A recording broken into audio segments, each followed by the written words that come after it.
Sejam bem-vindos a mais um episódio do Refresco Sonoro Podcast. Esse podcast para você que é fã de música eletrônica, gosta de música eletrônica, vai nas festas, não vai na festa, ou quer conhecer um pouco mais desse mercado, chegou agora aqui do nada, ou já por algum propósito de aprender com as doses de conhecimento do nosso projeto. Agradecer muito a sua audiência aqui, deixe seus comentários, mande as suas sugestões, fique sempre à vontade. O episódio de hoje é mais do que uma aula magna, podemos dizer. Por quê? Porque você vai conhecer um dos caras que mais e melhores do Brasil, cara. Ele tem uma técnica de mixagem que nem empurra o disco com a mão, por exemplo.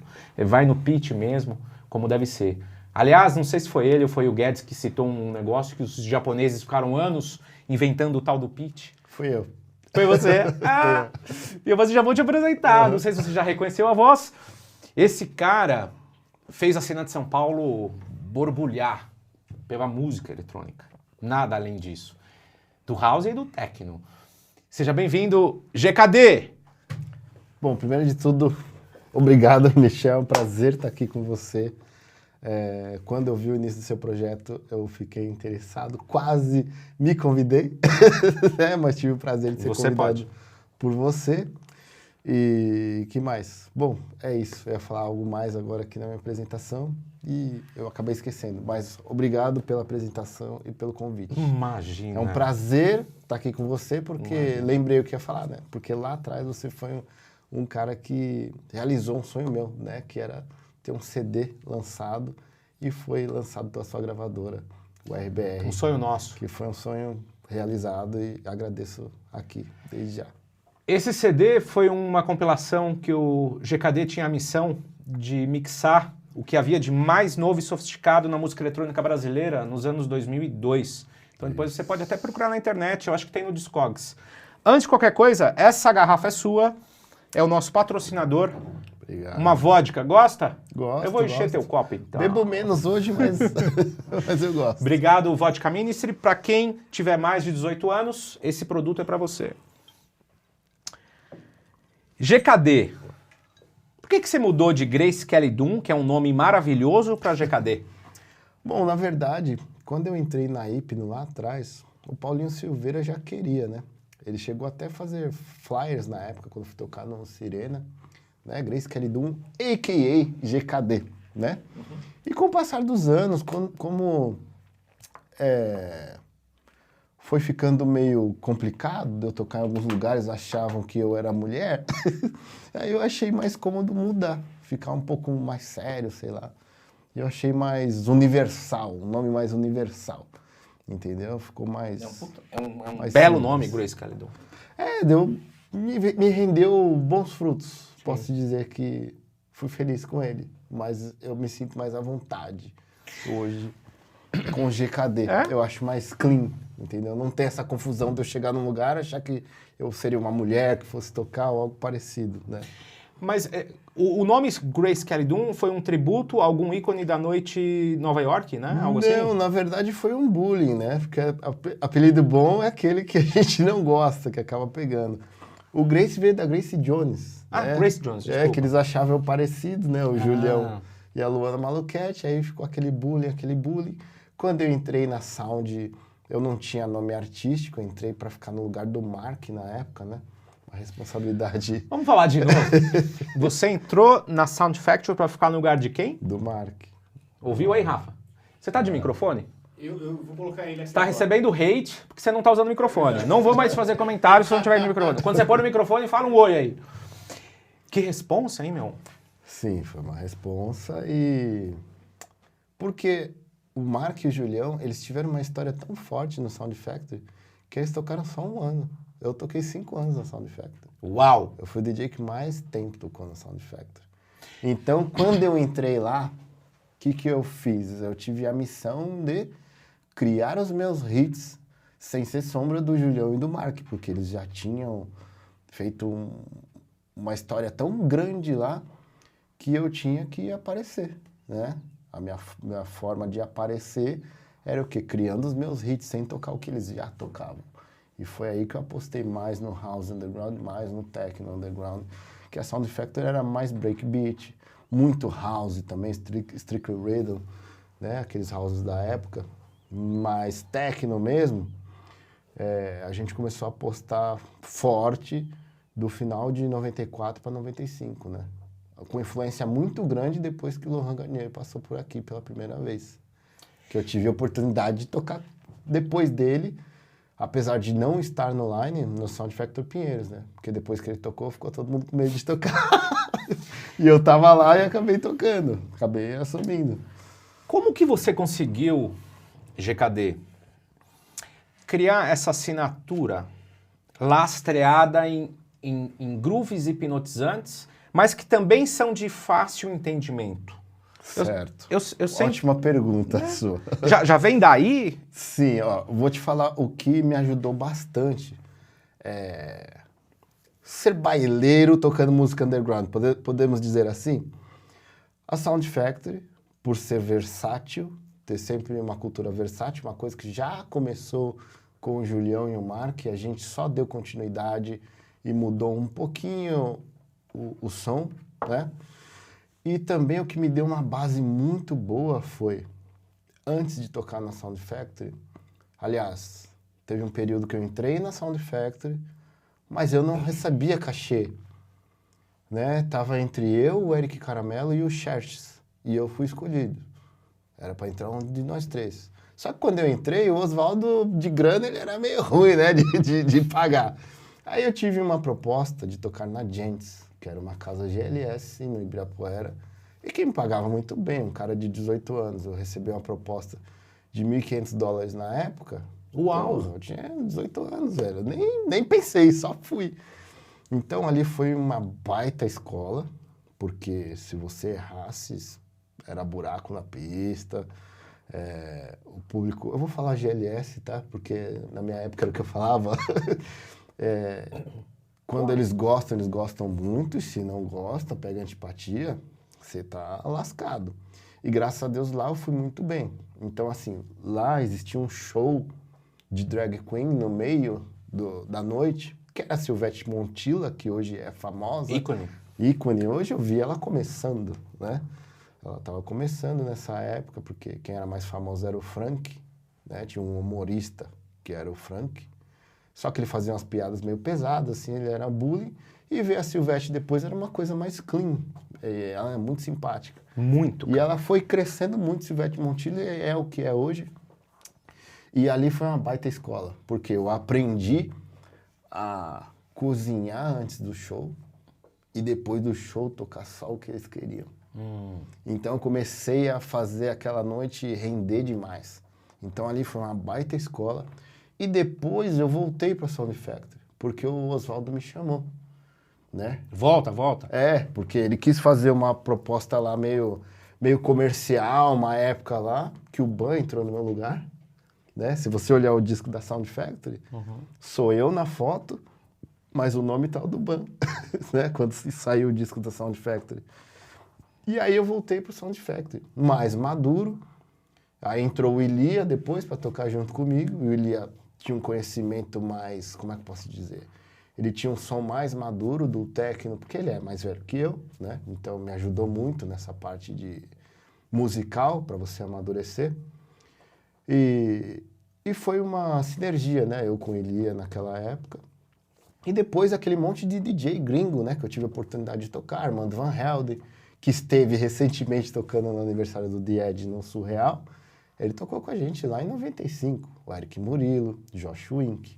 Meu Deus. Né? Então eu toquei com os DJs da primeira prateleira na época que me fizeram assim evoluir muito tecnicamente. Eu observei muito. Então minha melhor escola foi tocando do lado dos melhores, do que tinha de melhor na época. Né? Você se lembra de alguma lição do Josh Wink, ou Armand Van Helden, ou Eric Murilo ao assisti-los pela primeira vez? Todos eles me deixaram grandes lições. O Van Helden ele não era tão bom tecnicamente na época. Até hoje não, né? Do que ele era, Melhorou muito. Hoje ele é gênio. Melhorou então. Sim, ele comentou com os caras lá o que ele ia fazer depois de mim. Sério.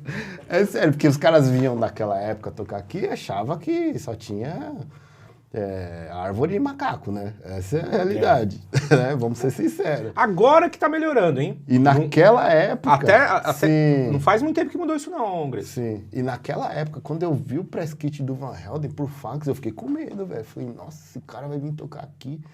Deve ser, né? Porque ele já usava uns óculos de estilo, né? de esqui, uns anéis, assim, bem vestido, né? Então, assim, tecnicamente, na época, o Van Helden foi o mais fraco, assim, mas tocava músicas legais, né? Muito estiloso. Eu aprendi com todos, assim. E o Josh Wink? O Josh Wink, eu aprendi a tocar as músicas de forma mais lenta. Por quê? Naquela época, quando você é muito moleque, assim, eu tinha a mania de tocar as músicas muito rápidas. E como o toca-disco não tem master tempo, você altera o tom, né? Conforme você aumenta o BPM, a velocidade, porque no toca-disco chama pitch, que vem de afinação, né? O pitch, você aumenta o BPM, ele vai mudar o tom também. Então eu tocava as músicas muito rápidas. E vendo o Josh Wink tocar, eu vi que ele tocava as músicas mais próximas dos BPMs delas mesmo, né? Então isso foi uma grande escola.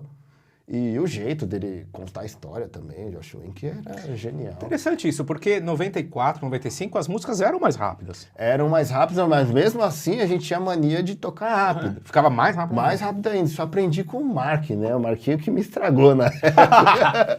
Porque tinha essa mania de adiantar muitas coisas. Tá de microfone já, Rafael? Agora eu estou. Ninguém pode fazer hate pro Rafinha, hein? O microfone tá ligado. E desses três que a gente falou, e o Eric?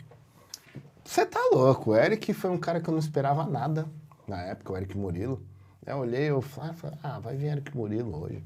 Nem um som que eu curto tanto assim na época. Cara, foi uma baita escola. Ele tocou sem retorno. Porque era difícil, né? Na sound não tinha retorno, né? Às vezes colocava e às vezes não. Depois, mais pra frente eles colocaram. E os dois toca-discos variando. Sound Factory, cara, pra mim foi uma baita escola, porque era tudo mais ou menos. Mas, assim, a pista igual aquela era difícil. E, assim, ele não errou nada. Nada, absolutamente nada. Uau. E no dia ele me Nem deu... na primeira? Nem na Pra primeira, acostumar? nada. E no dia ele me deu o Roughneck, o Body in Uau. Somebody, o promo, né? Ele me deu, assim, foi super simpático pra caramba. Ele falava espanhol, né? Porque o pai dele era cubano, se eu não me engano. E ele falava... daquele visual. E ele falava espanhol. Ele sempre foi muito, muito carismático, muito gentil. E era uma época que os DJs vinham, sabe por quanto? Esses artistas? Se eu não me engano, $5.000. E o dólar era 1 para 1. Sim, o dólar era 1 para 1, então era ridículo. Né? Você, como residente DJ da Sound Factory, como você se comportava sabendo que esses mestres da época chegariam na sua cabine? Michel, hoje eu vejo uma foto de eu tocando o Josh Wink atrás. Eu falava, cara, como eu era frio. Eu não tava nem aí, parecia que eu tava indo na padaria comprar um pãozinho. Sabe, eu não ficava tenso. Porque Mas eu é um cara sereno. Eu Sempre foi tocava sereno. tanto naquela época, eu tocava todo final de semana, eu conhecia tanto material. Eu tocava sexta, sábado, domingo e trabalhava a semana inteira em loja de disco. Então eu conhecia as músicas de cabo a rabo. Então não tinha segredo, né? E eu não amarelava, porque eu tava muito afiado ali e sempre respeitei também muitos caras, né? Também tive a oportunidade de tocar com o Carl Cox a primeira vez que ele veio no Brasil, né? Eu estava no Line, que foi no Bavaria Vibe. Bavaria Vibe? Sim. O do Sirena? Sim, eu toquei no do Rio. Teve no Sirena e teve no Rio, lembra? Caramba, que Duas legal, edições, eu toquei no do Rio. Como é que rolou a oportunidade para você tocar com o Carl Cox? Eu tava voando essa época, né? Foi o meu auge do auge, foi ali no começo dos anos 2000, né? Que eu tava bem maduro, que eu vim daquele campeonato que o Murphy saiu, que foi o Hypnotic, né? Foi logo quando eu entrei na Hypno. Logo quando eu entrei, não, fazia um tempinho já que eu tava na Hypno. Então, o Dudu Melão, que era booker na época, ele falava que eu me vendia sozinho, né? Então, Que legal, hein, cara? não precisava nem fazer força, eu me vendia sozinho. Nessa época aí, tocava muito no Manga Rosa também, que você ia comigo na época. Sabe o que é legal dessa época? Eu me lembro, porra, era ótimo te ouvir no Manga Rosa. Manga Rosa, pra quem não sabe, foi um clube legal, muito legal em São Paulo. O que é legal, o que eu gosto dessa época, é que o bom DJ era contratado por ser bom. Sim, sim. E né? assim, eu me perdi um pouco essa época, eu confesso, porque eu acreditava tanto no meu trabalho de qualidade técnica, que eu achava que eu nunca ia ficar para trás, porque só isso bastava, né?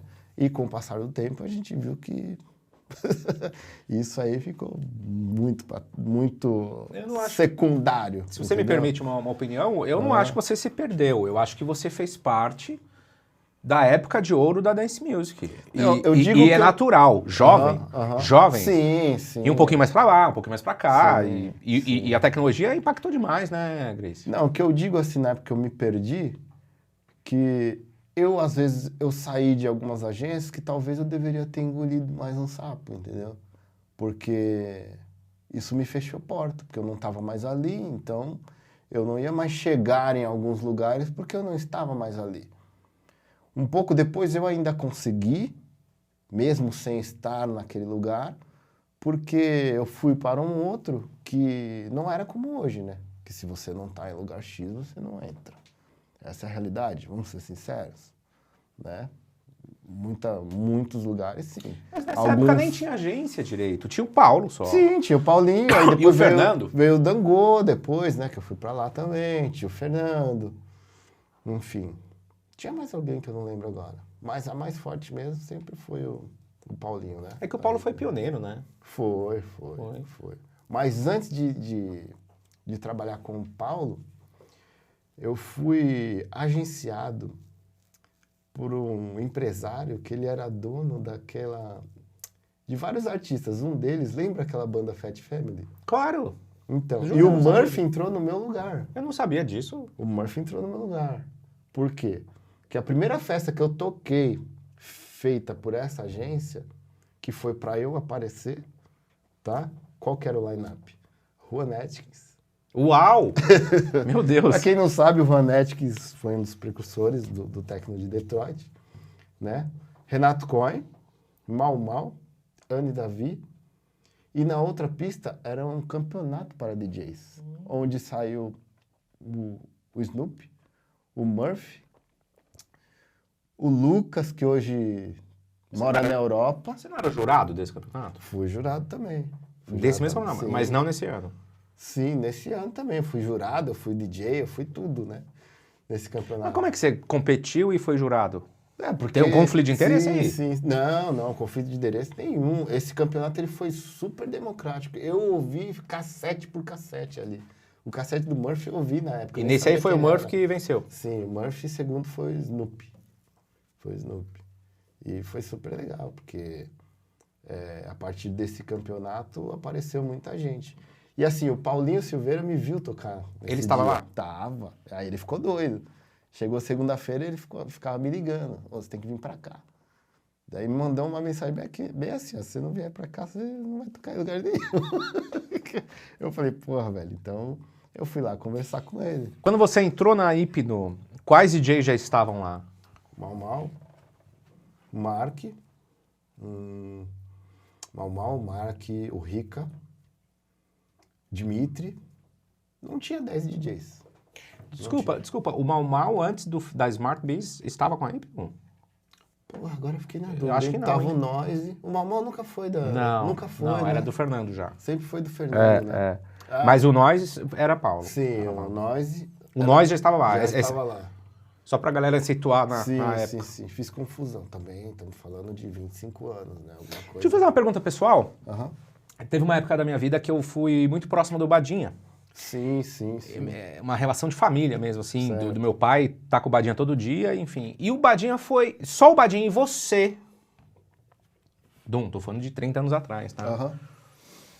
Fazem o pitch ser pitch. Agora eu vou te explicar por quê. Eu queria saber por que só viu o Badinha e o GKD usando o pitch, cara, e não ficar fazendo assim com o disco toda hora. Porque eu quis ser DJ por causa do Badinha. Ah. E eu ia pra overnight e ficava vendo ele tocar. Ninguém seguiu ele nesse aspecto. Eu Eu não vejo segui. ninguém usando. Eu quis ser um DJ técnico, você- primeiramente, por causa do Badinha. Pra mim, ele era um dos caras mais técnicos da época e também quem foi muito técnico, mas quase ninguém fala, o Tibor, velho. Tibor Yuso. Sim, o Tibor era um monstro. Como é que você conheceu o Tibor Yuso? Porque pelo programa de rádio que tinha na Nova FM Record, ele fazia o do Arena, o Lunch Break. Daí eu comecei a ouvir, eu falei, porra, esse cara tá com umas músicas foda. E passei aí lá no Arena ver ele tocar, velho. E assim, ele era fora de série, muito bom. E cada noite ele fazia de forma diferente, sem repetir, sabe? Porque naquela época se repetia muito, né? As viradas e tal. E o Tibor era muito técnico, sem repetir, velho. Como é que você criava os teus próprios hits nas suas noites? Porra, Michel, cara, eu sempre tive facilidade pra fazer isso. De estourar músicas, né? De que forma? Qual era o processo? Processo, primeiro, eu quase nunca teve uma música que eu ouvi e falei, vai ser hit, que ela não aconteceu, tá? Pode ter acontecido algumas vezes de ter tocado e não ter, aliás, várias vezes, né, de ter tocado e não ter funcionado de cara, mas assim, eu sempre apostei tocando mais cedo até essa música subir para o momento principal, né? Então você começava ela tocando mais... E em outro momento, no início da noite, antes da música, antes da parte mais importante da noite. Muito legal isso. Né? Lógico, se fosse algo muito peak time, pesado, já não seria o caso. Uma música que eu insisti bastante para pegar, e ela funcionou um dia que acabou a força com ela tocando, foi o Daft Punk, Around the World. Uau! Entendeu? Um dia eu tava tocando e acabou a força. Aí todo mundo foi embora cantando. Entendeu? Uau. Aquilo ficou na cabeça. Nossa, imagina. Dali em diante, toda vez que eu toquei, ela aconteceu. Uma outra música que eu toquei quase um ano antes, uns 8 meses antes, e essa foi difícil fazer ela pegar. Depois que pegou, é muito fácil tocar, porque é uma música difícil, porque ela é longa. Qual? Tinha uma introdução longa. On the Road, Body Sleep. Uau! Não foi uma música que pegou de cara. Então, se eu fosse bunda mole, eu tocaria uma vez e eu fui um dos primeiros a tocar. Mas quem comprou o disco na época foi o Elia, né? Que mais? Você trabalhava em disco, na loja de disco, sabe? Essa época? Sim, trabalhei em loja de disco de 93 até 99, acho, que eu trabalhei com o Carlo depois da Elanese. Você trocava teu salário por discos? Como é que era? Não, velho, eu... Você ganhava? Ou como é que você montava teu repertório? Tinha um clube que comprava uma parte, né? Ah, é verdade, os clubes compravam. E eu trabalhava lá, eu tirava preço de custo, então eu já tocava, eu tocava fora, tocava em outros lugares. Então, assim, o meu primeiro cachê tocando fora da Sound até que foi ok. Porra, eu lembro até hoje o valor. Em 94 eu ganhei R$150, cara. Em 94. Dava pra comprar 4 discos, né? Não, na época... Era 20 conto, pô? Que era... dava pra comprar... Não, desculpa a conta errada, uns 6 discos. Uns 10 discos, porque eu pagava preço de custo. Ah, pagava desculpa, 15, verdade. pagava 12, entendeu? Tinha umas brigas aí, quem ficava com tal cópia, com qual disco e tal? Então, Tem alguma história engraçada aí? eu comecei a democratizar as músicas na Galeria 24 de Maio, né? Porque pelo Julião, pelo Mark, por uma galera ali, eles mafiavam muitos discos, né? O que acontecia? Ia pra meia, né? Não só por isso. A gente tocava umas músicas, a gente fazia pegar. Depois disso, a gente fazia o disco alternativo. Você lembra? Que era os piratinhas da época. Claro. E eu achava legal pra galera que não tinha poder aquisitivo ter acesso às músicas, certo? Então, assim, se a gente já tocou aquelas músicas pra cacete, deixa gravar, lança o disco pirata lá pra todo mundo ter o acesso. Só que naquela época, gravava o quê? 2 músicas legais e o resto enchia a linguiça. Só que, É verdade, meu. E o que eu comecei a fazer? Eu comecei a fazer 6 faixas legais. Oh. Então, depois que eu comecei a fazer os discos piratas, né, da época, ficou mais legal, mais democrático, entendeu? O cara que não tinha acesso, não tinha grana. Porque o que acontecia? A gente vendia disco pro Brasil inteiro. Menos no Rio, porque o funk já era muito forte. Tá? Isso em 93, tá? E qual que era... O Funk Melody? Isso, o funk nacional mesmo. E o que eu falava, gente? No Rio de Janeiro, a música eletrônica não entra, nem o comercial, porque lá os caras têm um ecossistema ali de divulgar a música, eles têm acesso à música. Então, se a gente não fizer isso com a música eletrônica, ela não cresce. Que visão, cara. Né? Então, não tem problema eles terem as músicas que a gente já tocou, não toca mais, e agora a gente vai criar outros hits, né? E foi assim que foi crescendo. A partir daí, os discos piratas, alternativos, tinham músicas mais legais, né? Não tinham duas. Você com essa visão à frente do tempo, né? Um senso de comunidade, um senso de cena, em que momento você acha que essa sensibilidade da união ou de fazer a cena potencializar se perder um pouco nessa história? Então... E se perdeu? Sim, se perdeu. O problema é o seguinte o DJ, no geral, não só o DJ artista, tem um ego gigantesco, né? Então, assim, se ninguém anda sozinho, se todo mundo se ajudasse, eu acho que as coisas funcionariam melhor.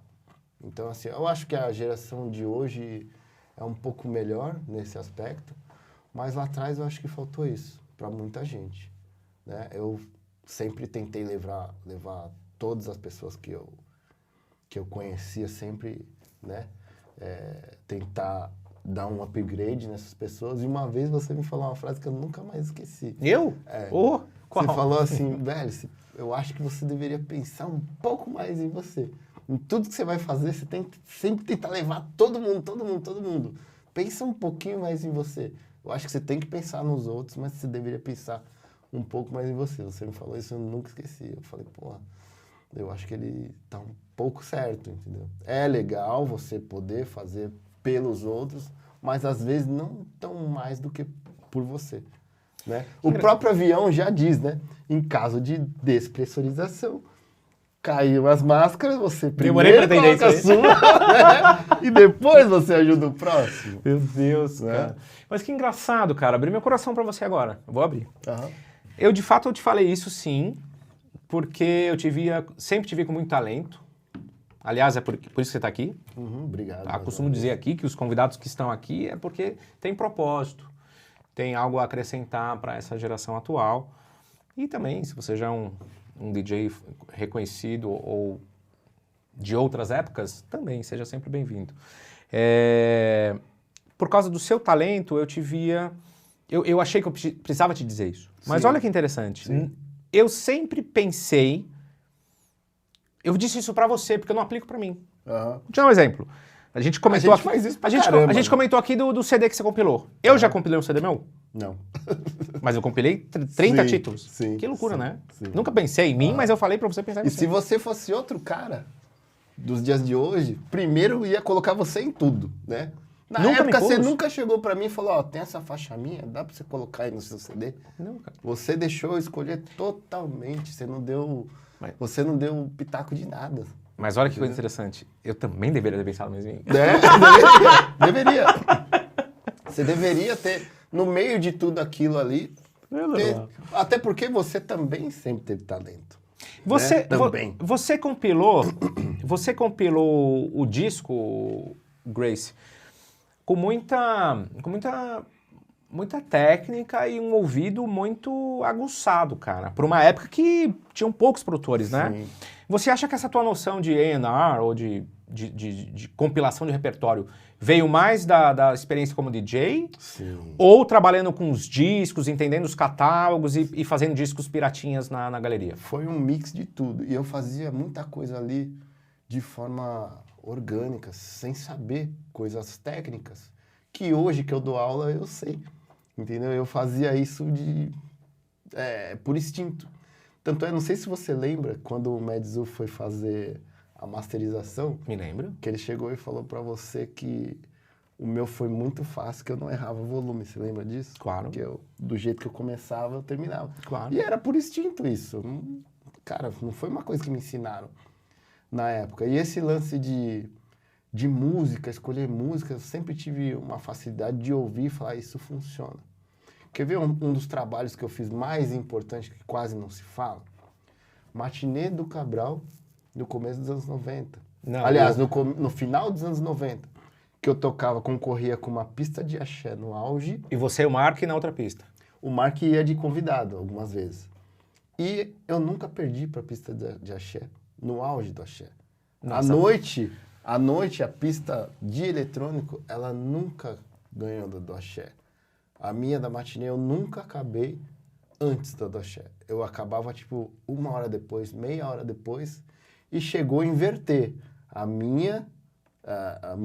O meu dia, a minha pista ser a do axé, que era maior, com a atração internacional, junto com o Mark, e a pista do axé virar a minha. É impressionante isso. Isso no auge do Renato Cohen lá na época, eu tocar uma música dele, ele fazia assim, tipo...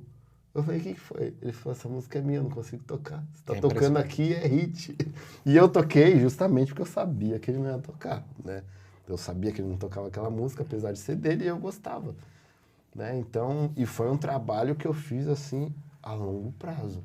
Não foi fácil e não foi da noite pro dia. Eu entrei lá, eu demorei 1 ano para deixar do jeito que eu queria.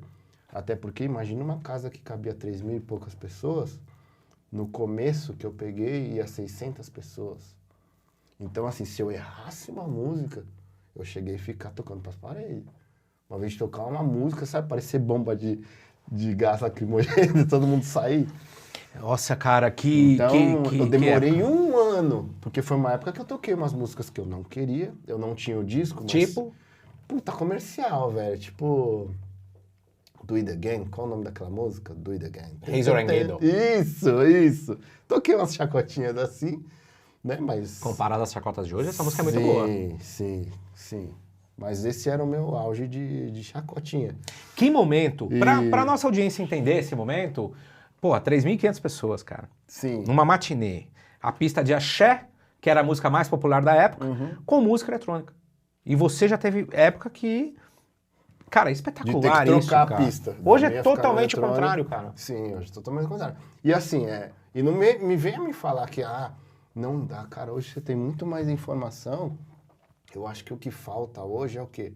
É liberdade e acreditar naquilo e fazer. Porque assim, quando eu entrei no Cabral, eu lembro que o Ricardo virou pra mim e falou assim, então, depois de um tempo, eu não quero que você toque aquelas músicas lá, né? Eu falei, não, beleza. Tipo, eu cagava, porque ele falava, ia lá e tocava.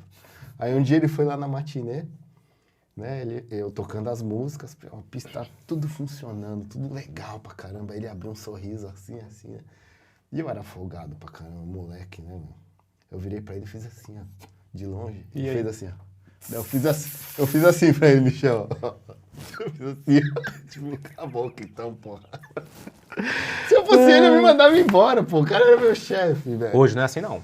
Hoje não. Hoje o dono do clube não sabe ser dono de clube. Não. E eu aprendi isso com o Oswaldo, que eu sou muito grato. Não quero generalizar, meus amigos, donos de clubes, mas o que o Dum quer 70%, falar vamos dizer é que assim. o dono de um clube tem que confiar no seu time de DJs. Sim. E tem que ter um DJ também que dê pra confiar, né? Claro. Obviamente. Que nem eu tive muita sorte de trabalhar com o Oswaldo, sou muito grato. Por quê? Eu lembro que quando teve um período da transição, Mark e Julião, e tinha uma época que eu tocava hip hop lá na sound e tocava rap, era um rap daqueles bate-cabeça, sabe? E o pessoal naquela época ficava abrindo roda, arrumava confusão. E eu iria, a gente falou, a gente vai mudar todo o som aqui, vai ficar mais vazio e depois vai encher. A gente falou pro Oswaldo. Sério? É. Uau. Ele falou, vocês têm certeza? A gente falou, tem. Caramba, meu. Pode fazer. Que Falei, delícia. sério? Que delícia isso. Falou, pode fazer. Velho, a gente mudou no começo.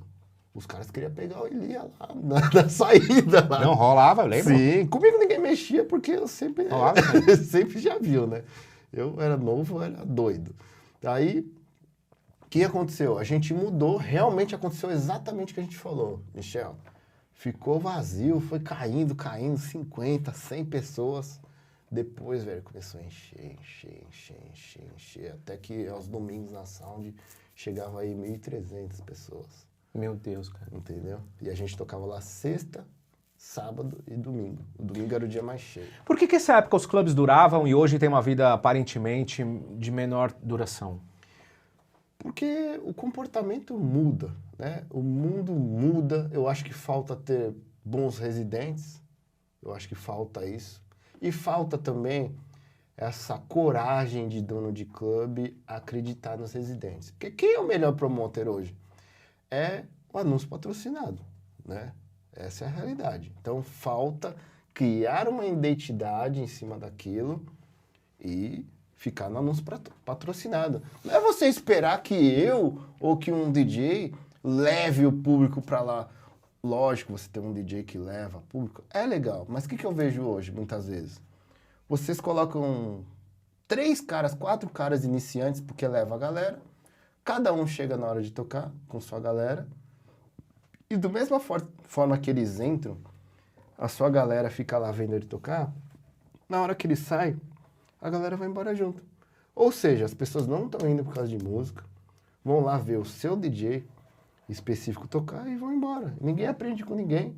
Todo mundo chega na hora de tocar, terminou, vai embora. Isso é o que eu tô vendo, tá? De alguns anos pra cá. Certíssimo. E não é de hoje. Fora alguns clubes que ficam dando oportunidade, falam, eu vou te dar a oportunidade para você aparecer. E na verdade o cara não quer pôr ninguém, ele quer ficar usando um monte de cara pra, você vai gerar conteúdo e tal, mas ele só tá usando essas pessoas. E olha que coisa louca, Entendeu? Grace. Essa coisa é muito profunda, cara. Porque assim, ó, você vai no cabeleireiro que você confia, meu. Quem é o artista? Quem dá a mão é o cabeleireiro que você confia. Sim. Você vai num restaurante, você vai numa pizzaria, você sabe como é a massa daquela pizza. Sim. Você vai numa padaria, você sabe como é o pão daquela padaria. Exato. Os donos de clubes têm que pensar assim, cara.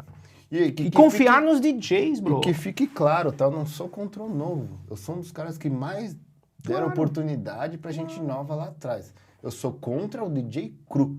A falta de maturidade. Por quê? O DJ mais velho como eu preciso do novo para renovar o meu público. Claro. E o DJ mais velho, aliás, mais novo, ele precisa do DJ mais experiente para ele pegar maturidade. Você passa um pouco da história para os teus alunos, nos teus cursos? Passo sem tanta profundidade de quem é quem, porque eu também não vejo, até porque hoje não dá tanto tempo, né? Porque os cursos hoje são curtos, ou a gente foca na parte técnica, ou em parte de história, apesar da gente falar um pouco também. Mas assim, Essa visão, tô dizendo essa visão, assim, do cara entender a composição de um line-up e a importância de um line-up num clube, numa festa. Obviamente, isso aí é o mínimo, né? Do cara entender... Já sai com a visão, né? Sim, o cara entender que para ele fazer um warm-up, ele não vai sair tocando o de melhor. Porque uma das coisas que eu faço, tá? O que pouca gente faz, exemplo, eu vejo que um aluno vai se apresentar em um lugar tal e ele tá se cagando. Eu falo, ó, vamos marcar, vou te ajudar a separar umas músicas pra você tocar. Daí eu vou até o cara, encontro o cara, ajudo ele a separar o que ele vai tocar. Daí às vezes o cara pega uma música que é super... Fora de peak contexto. time, super peak time, e ele vai abrir a noite e fala, eu quero começar com essa. Daí eu viro pra ele e falo assim, ó, então vamos imaginar que você tá lá no Clube X, tá lá o segurança em pé, assim, com o braço cruzado, o cara ali no bar catando gelo e pá! Pá! Quebrando o gelo. Faz sentido você tocar essa música? Ah, mas eu queria tanto tocar. Daí a pessoa começa, ensaia ali, tocando, tal. Daí daqui a pouco ele vira pra mim e fala, pô, professor, acho que você tem razão. Entendeu? Aquele ar gelado. Sim, exato. Exato, aquele ar gelado. Então, eu não imponho, eu faço esse tipo de analogia para a pessoa começar a entender, né? E ter essa visão. É complicado. Eu vejo o warm-up hoje e as pessoas... É polêmico falar disso, mas a gente acaba falando de forma recorrente. Sim. Mas é tão interessante, né? Você pegar a pista e criar esse momentum para a noite acontecer, né? Cara, eu já vi caras fazerem lineups assim, warm-ups incríveis. Tipo, Ferrari uma vez na Pachá, cara, eu vi ele fazendo um long set, que ele começou do zero, assim, um deep house, legal, foi subindo. Fez, cara, warm-ups incríveis. O Flávio Zogaib, lá de Vitória, que era totalmente house, assim, fazia, sabe, warm-ups como ninguém. E eu vejo hoje, eu sinto falta disso. Tenho visto lá no Sul, às vezes que eu fui no Terraza, os caras sabem fazer isso, tá? Você gosta de tocar lá? Gosto, toquei uma vez. Aliás, eu tenho tocado ultimamente mais lá em... Não mais, né? Um dos lugares que eu tenho tocado, tenho voltado lá em Santa Catarina, porque as oportunidades que eu tive, eu fui muito bem, né?